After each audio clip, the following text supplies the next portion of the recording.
Então vamos lá, gente. Vamos lá fazer o exercício. Questão da apostila de vocês. O bloco A, homogêneo com forma de um paralelepípedo reto retângulo, é mantido em equilíbrio pelo bloco B, por meio do sistema formado por duas polias e dois fios ideais. Os fios são verticais e estão presos ao bloco A, em dois pontos convenientes, de modo que sua base se mantenha paralelo ao solo, sem que apresentar movimento de rotação ou translação. Isso é importante, ó. Movimento de translação igual a zero. Torque total de rotação, desculpa. Torque total igual a zero. Não há translação, força resultante igual a zero. Essa segunda parte do exercício, gente, ficou todo ruim ali, porque eu copiei, colei e ficou... Mas ele quer saber a razão entre x e y. A distância ali de baixo de x e y. Tá bom? Então vamos analisar as polias aqui, caso a caso. Certo? A polia que está embaixo, não a que está no teto. A que está embaixo, ela é uma polia móvel. Tá? Porque ela não está presa no teto, ela está presa em outro fio, tá vendo? O centro dela está preso em outro fio. Então a polia que está embaixo, que é a polia móvel, ela está sob ação de quais forças? Aqui eu tenho uma atração, puxando ela para baixo. Aqui eu tenho uma atração, puxando ela para baixo.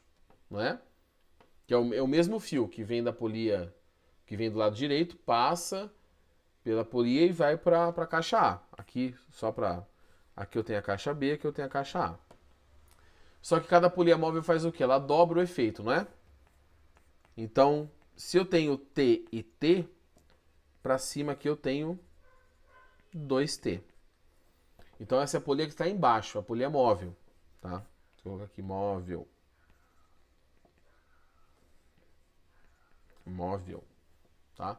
É basicamente o que eu fiz no exercício na explicação com isso aqui, ó. Tá? Aqui tá o exercício na frente. Deixa eu tirar o exercício da frente, peraí. Tá, olha aqui de novo. Olha como P está para baixo e P2 e P2 estão para cima. É igualzinho do exercício que eu estou falando agora, só que só está invertido, né? Em vez de uma força para baixo e duas para cima, no exercício que a gente está fazendo, nós temos duas forças para baixo e uma para cima. Essa força, deixa eu tirar aqui que a função fica travando. Essa força 2T que sobe, ela passa por uma polia fixa. E aí o que acontece com a polia fixa? Ela altera o valor da força? Não. Então a polia fixa que está lá em cima, deixa eu fazer aqui o desenho dela. Tá? Essa aqui é a polia fixa. Ela recebe de um dos lados dela uma atração de 2T, tá? E do outro lado eu vou ter uma atração de 2T. Ah, professor, e a força para cima? A força para cima... Ah, eu vi que eu tô cortando aqui de novo. Peraí que eu tô cortando a imagem aqui para ajudar. Deixa eu tirar a cabeção daqui e colocar lá no outro lado. Pronto. Professor, mas... E o que tá segurando ela? Aí é aquele apoio. É esse apoio aqui que tá segurando, tá? Toda essa força. Tá bom? Bom, esta força de 2T é a que vai para a caixa A. Então essa força vai para a caixa A e essa força também vai para a caixa A. Então se a gente apresentar só a caixa A agora, só ela, eu tenho aqui a caixa, tá? Eu tenho o ponto médio, que é o centro de massa, tá bom? E para cá eu tenho uma força que vem dessa polia aqui, ó, que é uma força de T, e do lado esquerdo eu tenho uma força que vem desta polia, que é 2T. Eu tenho uma distância x e aqui eu tenho uma distância y, tá bom? Ele fala que a caixa não está rotacionando, o torque total é zero. Então o torque gerado por 2T tem que ser igual ao torque gerado por T. Então o torque total é zero. A força 2T vezes a distância tem que ter o mesmo valor de torque que a força T vezes a distância, não é? Porque se os torques fossem diferentes de cada um dos lados, a caixa estaria rotacionando, ela estaria inclinando. Como isso não acontece, eu sei que o torque do lado esquerdo é igual ao torque do lado direito. Eu vou simplificar esses T's. E aí eu descubro que x sobre y é igual a 1 sobre 2. E essa é a minha resposta. Na apostila tem alternativa, tá, gente? Aqui eu não coloquei porque colocar fração aqui dá trabalho, tá bom? Então é um exercício bom porque ele une os conceitos de Polias e Roldanos com o de torque, que é um assunto que a gente acabou de ver. Tá, acabou de ver assim, nessas semanas aí. Tá bom? Sossegado? Vou fazer mais um. Acho que só tem mais um também na apostila. Então vamos lá. Deixa eu abrir ele aqui. Vai ficar uma bagunça aqui, mas eu já some tudo aqui. Pronto. Deixa eu tirar. Agora eu tô lá atrás das figuras da escrita. Deixa eu pôr o meu lugar original aqui. No cantinho. Pronto. Estou aqui. Enem. Mentira, eu acho que essa aqui não é da apostila de vocês, tá? Acho que isso aqui eu peguei de outro lugar. Uma invenção que significou um grande avanço tecnológico na antiguidade, a polia composta ou associação de polias, é atribuída a Arquimedes. O aparato consiste em associar uma série de polias móveis a uma polia fixa. Normalmente, gente, a polia móvel tem que ter uma polia fixa, tá? Porque aquela corda que sai dela tem que passar pela polia fixa e prender na parede, por exemplo. Ou na caixa. A figura exemplifica um arranjo possível para esse aparato. É relatado que Arquimedes teria demonstrado para o rei Hierão um outro arranjo desse aparato, movendo sozinho sobre a areia da praia um navio repleto de passageiros e carga, algo que seria impossível sem a participação de muitos homens. Suponha que a massa do navio era de 3.000 quilogramas. Espera, deixa eu mudar para a cor branca aqui. Massa 3.000 quilogramas. Que o coeficiente de atrito estático entre o navio e a areia era 0,8. E que Arquimedes tenha puxado o navio com uma força paralela à direção do movimento de módulo igual à força do Arquimedes, de 400 newtons. Considere os fios e as polias ideais, a gravidade vale 10, e que a superfície da praia é perfeitamente horizontal. O número mínimo de polias móveis usadas nessa situação por Arquimedes foi... Agora quer saber o número de polias. Aqui é o seguinte, primeira coisa, não aconteceu isso. Tá? Todas as histórias que contam do Arquimedes, do Aristóteles, não aconteceram, tá? Ou do Eureka, de sair correndo pelado lá depois do negócio da densidade, ou dos espelhos, que ele construiu vários espelhos e queimou os navios. Não, isso é tudo conversa, tá? E talvez ele tenha proposto, sim, ele propôs o estudo os aparatos com polias, mas ele não arrastou o navio sozinho, porque não é tão simples assim sair ligando as coisas, tá? Talvez não existe nada que prova que ele tenha feito isso.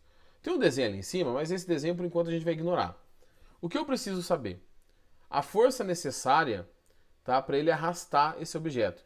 Vocês percebam que ele não falou nada ali de aceleração. Então eu vou considerar a força para equilíbrio. Eu tenho a superfície da areia aqui, tá? Eu tenho a caixa. Opa. Oh, meu Deus. Eu tenho a caixa. De um lado, eu tenho a força do sistema que Aristóteles construiu, tá? Mentira. Vou colocar aqui, ó. A força total, tá bom? Do sistema total já funcionando, puxando a caixa. E pro lado esquerdo, eu tenho um atrito. Eu vou considerar a situação de força resultante igual a zero. Por que eu vou considerar essa situação? Porque se eu descobrir em que situação que a força resultante é zero, qualquer forcinha a mais você consegue arrastar o sistema, tá? Bom, nesse caso, para a força resultante ser igual a zero, a força do sistema total tem que ser igual à força de atrito. A força total tem que ser igual. A força de atrito é μ vezes a normal. Só que a gente sabe aqui, olhando para esse sistema, que eu tenho peso para baixo, a normal para cima, tá? E neste caso, normal e peso são iguais. Se a massa é 3.000, o peso é 30.000. Consequentemente, a normal também é 30.000. Professor, como que você chegou no valor do peso? Massa vezes gravidade. Então eu tenho que a força que a máquina que ele construiu teve que fazer é 0,8, que é o coeficiente de atrito, vezes 30.000.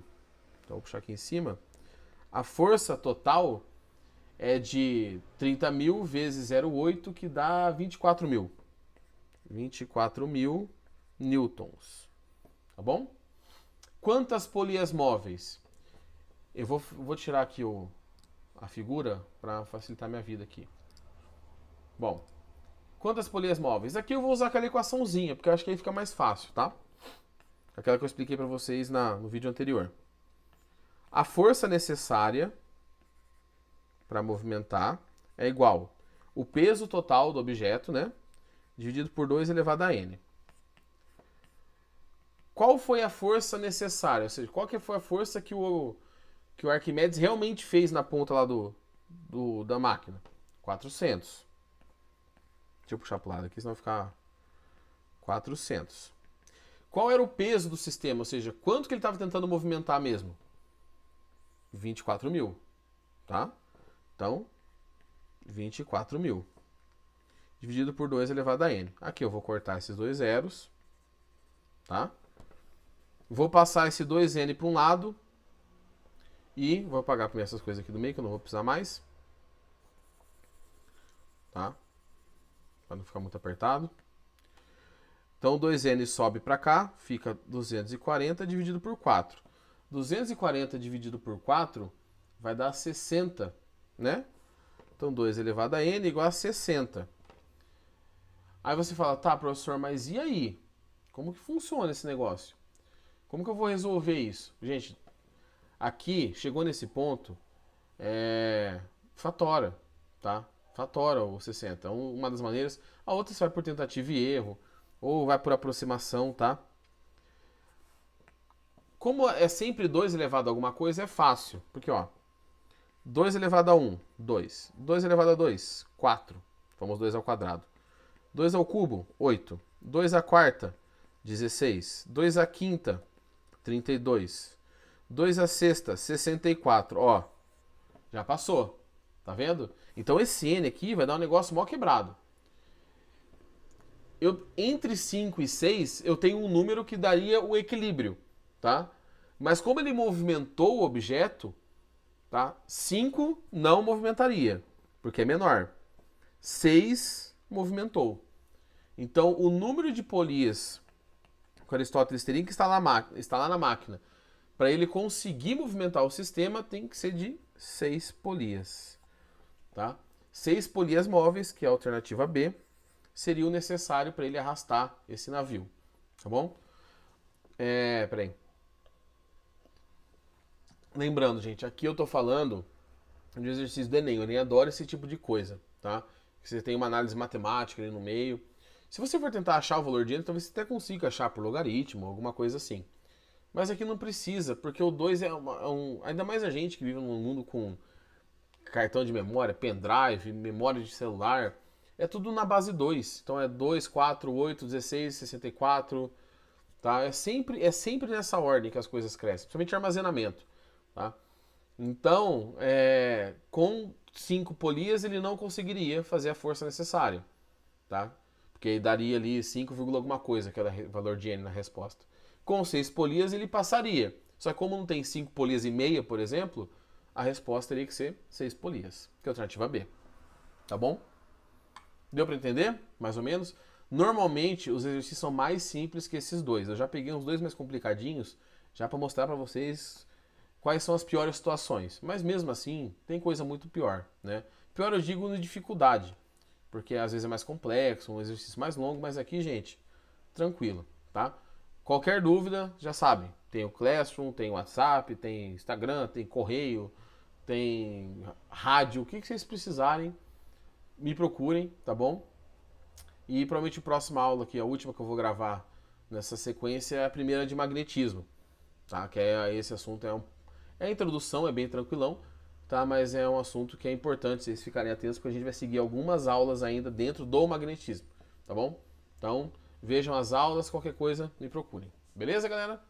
Então, até a próxima e farou!